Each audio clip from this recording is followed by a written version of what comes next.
Hello, beautiful souls. I'm Ashley Henriette, your podcast host of the Confidence Connection. I am so honored that you are here today. We are going to talk about gratitude with Thanksgiving coming up and everybody's posts being about day one, I'm thankful for my children. Don't get me started, okay? Anyways, what is real gratitude and why is it important and how should we actually walk in it when sometimes we feel like we have nothing to be grateful for? That's what I want to talk to you about. I want to talk about practical ways and then what are the real benefits of gratitude and being grateful, and then how did it help me in my times of darkness and uncertainty and just when I have every right not to be thankful. And so we're going to talk about those things today. How are you? Are you comfortable? With practicing gratitude, I find that it really goes hand in hand with mindful moments, or what I would like to call mindful moments. Today, I want to talk to you about the art of expressing that in a very practical way. Being thankful or being grateful is not like this feeling, right? It's not fleeting. It's not this emotional response. It's practice. What is the power of gratitude, honestly? What is it? And I like to keep it real with you guys. I like to be honest around here in this community on the Confidence Connection, okay? I wanted to share a personal story about what is the power of gratitude. A few years ago, during a very challenging period of my life, I felt like I actually had no choice but to be grateful.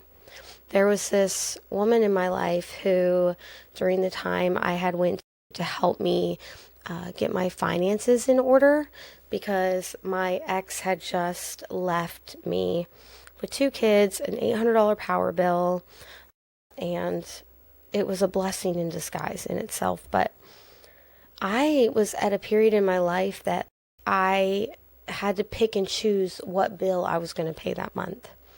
What bills were you going to pay this month? Because I just didn't have enough money coming in. And that was a really difficult time in my life. And connecting with this woman who was helping me get my finances in order, get out of debt, and get ahead of my bills so I can start saving money, which was also a very sweet time of my life, I found that gratitude was really the catalyst of confidently walking in such a crazy season of my life. I was broke. I was getting out of debt. I did get out of debt, but it was in little moments like connecting with that woman, being able to work when my kids go to school and taking them with me.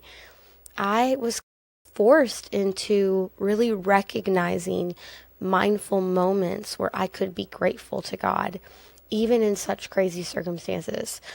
I got out of debt in that season because I chose to be so disciplined in my finances, and I had some help. I was very blessed by the people in the church who helped me truly fix my car when it would shut down and things like that. Those were moments that I was grateful.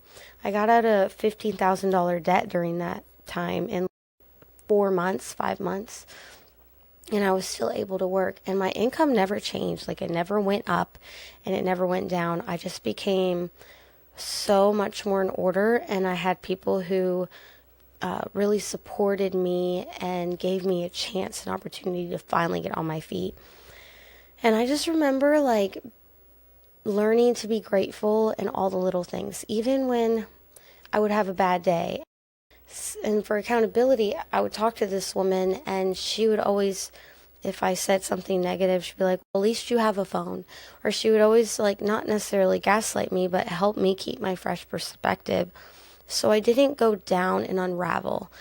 There was a period where you're allowed to be negative and you are allowed to not be okay, and you should embrace those moments of weaknesses and anger, because it's good to be angry and it's good to be in connection of your feelings. It becomes dangerous when we enlope ourselves in it, right? When we become a little unhinged, and then we are in a cycle of what we call in the thought process of negativity, where now everything we see is negative and we just go down this hole of darkness, which steals away everything, all of our progress, all of our grace, all of our joy, and all of our peace. And so I learned during that period when I did this, I was also journaling. And I necessarily wasn't adding my mindful moments of gratitude into my journaling. I more so use that as talking to God, which is another form to be thankful for, but also mostly sharing my thoughts and what I read that day, right? Learning about the Bible. And I decided to bring that into it. And in doing so, I got off the phone with that woman, and one evening as I sat down to write in my journal, I was just decided to look where I was. I had a warm cup of tea. I just got off the phone with a good friend who was helpful. And the sun was setting outside this cute little window I had in my tiny little apartment. And in doing that with the kids asleep, I realized I had more things to be thankful for. The peace and quiet of my home, being able to drink a cup of tea, having friends to talk to. And the more that I practiced changing things of what could have been a lonely posture, position, and been in pity of my circumstance, I decided to look at the cup of tea and think, wow, I'm so grateful I get to finally have a nice cup of hot tea and not warm it up 100 times. I'm so thankful that I have someone who holds me accountable and takes the time to truly be my friend and listen to me. And it started to stir things up on the inside of me. And I realized I was finding fresh perspective in my life, no matter the circumstance. And that is powerful, because you are taking back the enemy and what he's stealing from you. You're taking it back. And so it's about embracing small moments of joy. It's about defining what those are. Write them down. Pay attention. Take a stop. You're in a car maybe. It's breaking down. It's old. It's junky. I've been there. But you have a car and you're able to get to work that day. It's not a perfect car. It needs work, but you have a vehicle and you're able to provide for your family. And it's not this negative positivity. It genuinely is gratitude to take back, to protect our peace, to protect our joy. And so the more that I did those things, the more my perspective started to shift. And it didn't matter the challenge.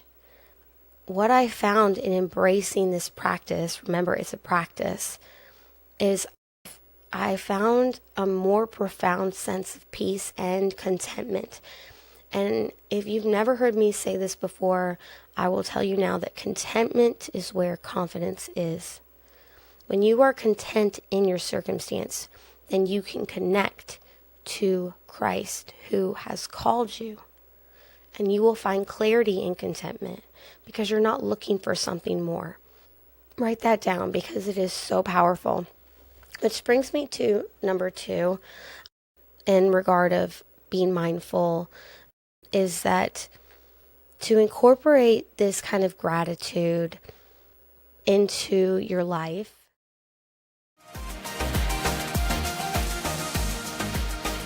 Hold on, girl. I know you're loving today's episode.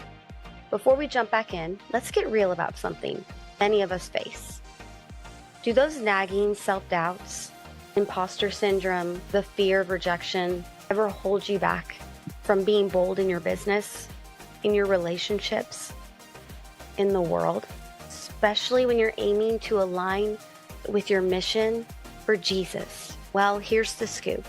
My Confidence Connection 2-day virtual workshop is your compass to navigate those challenges. We're rolling up our sleeves to tackle imposter syndrome head on, kick the fear of rejection to the curb, empower you boldly to align your business with your mission for Christ. And we're not stopping there. In this workshop, I'll equip you with practical strategies, silence those confidence killers. You'll walk away with actionable steps to conquer self-doubt, slay imposter syndrome, confidently shine your light for Jesus in your business and ultimately in your life. And the exciting part, you could snag a bundle of confidence-boosting goodies, like my confidence code quiz, my ebook, 5 Days to a More Confident You, a coffee on me, or a few, and a sweet discount code for our inner circle, and even more surprises. Don't wait another second. Visit ashleyhenriott.com workshop right now to secure your spot. Let's conquer those confidence killers and the challenges. Align your business with your mission and boldly shine your light for Jesus with practical strategies in hand. I'll even link it in the show notes for you. So don't forget to check that out after this episode. One of the most powerful tools I found is journaling, talking with a friend, routine and consistency. If I knew that something was going to stay in place for the most part, then it gave me the freedom to not just survive, but thrive. And thriving isn't prosperity. Thriving is knowing that you've set your life in a way to be content. You set your life in a way that you do have some sort of cycle of consistency, because where there's contentment, there is consistency. So where is an area in your life where you can be consistent, to be content, to stay confident, so you can start practicing these gratitude, mindful exercises to protect your peace? It could be maybe every morning or night, whatever that is for you in your season. I've had Bible studies, journaling morning and night, sometimes during nap. Take a few moments to write down these 3 things, okay? 3 things that you're grateful for. Maybe it's a heartfelt conversation with a friend. Maybe it's the drops of rain. Maybe it's a snow day and you didn't have to go to work that day and your kids didn't have to go to school. Whatever that is, over time, I actually want you to keep that list of things. And this list will ground you. And the reason that is, and I want to encourage you again to try it, and start small. Okay, that's why I said 3 things. Even if it's 1 thing, start small. Whatever is unique to you.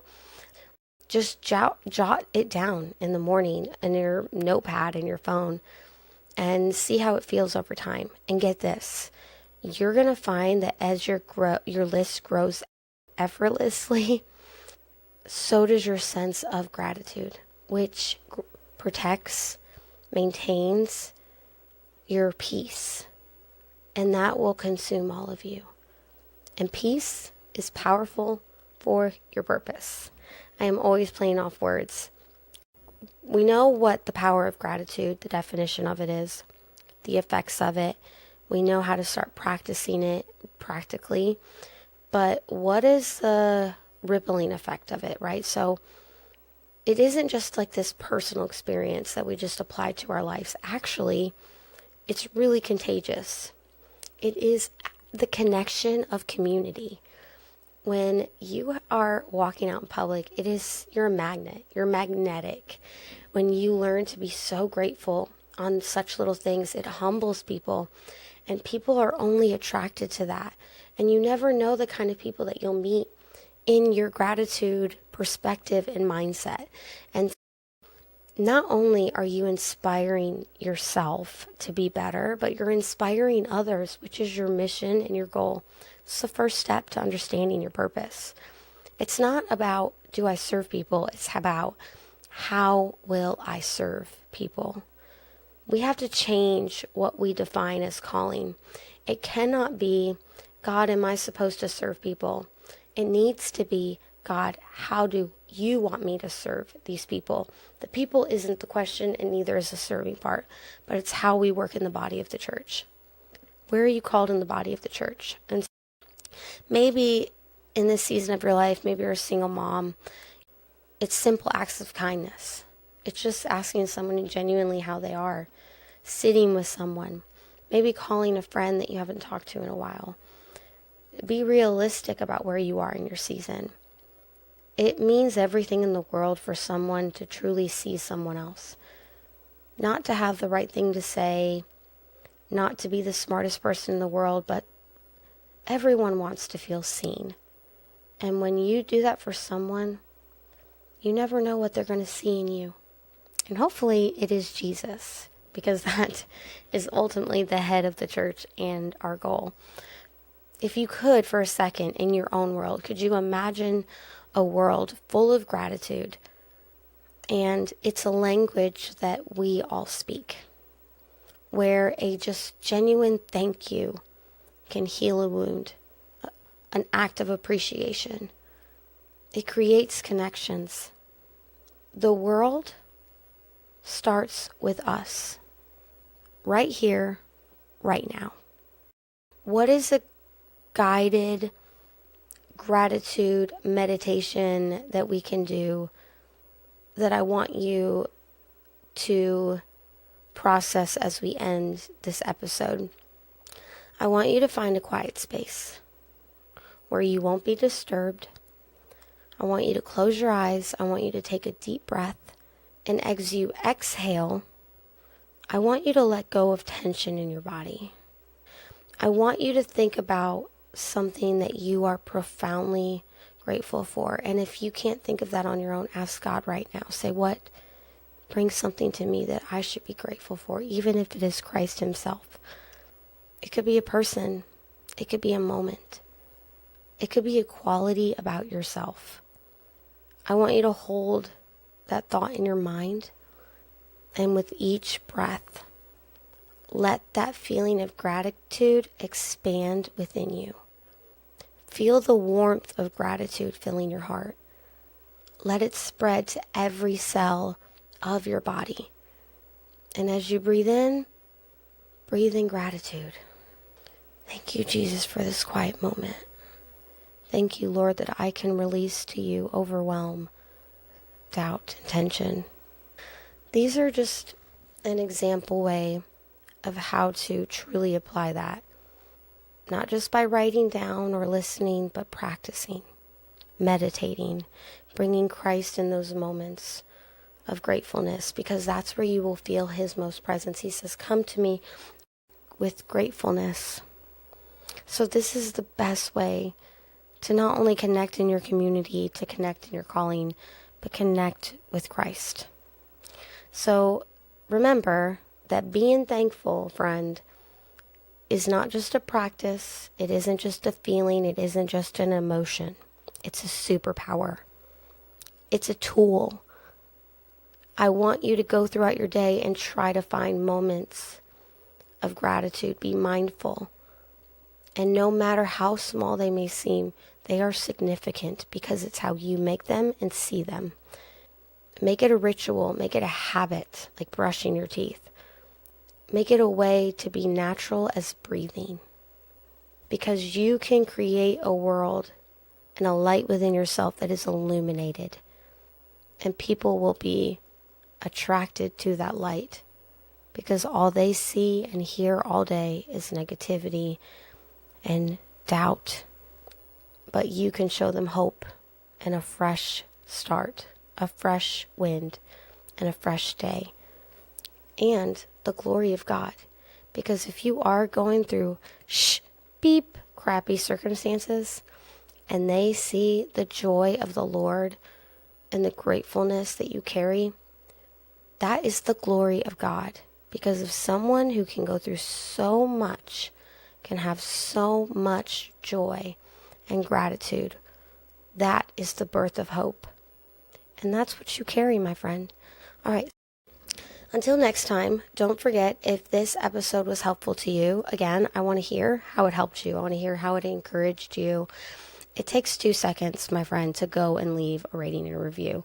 You don't understand that your 2 seconds of writing down something really short, maybe 1 sentence, 5 words, I don't care, about the podcast and how it's helped you or a friend is really beneficial to the podcast.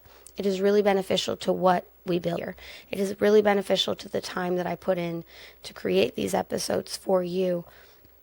And I really want it to impact the people it needs to. So I really do need your help. I want you to leave a rating, a review, subscribe.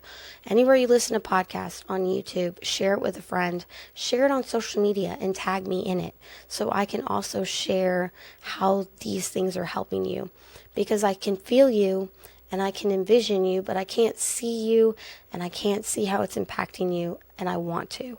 And that is the best way to do that. I will be sharing these reviews and these comments on social media and on the podcast, so don't forget to do that. I love you guys. If you loved that episode of Confidence and Coffee, stop right now. Go leave a rating, a review. Tell me how this podcast episode inspired you. How did this inspire maybe a friend that you know? I would love to hear your testimony. Maybe screenshot, tag me in it on social media, wherever you are, so I can celebrate and share it with you.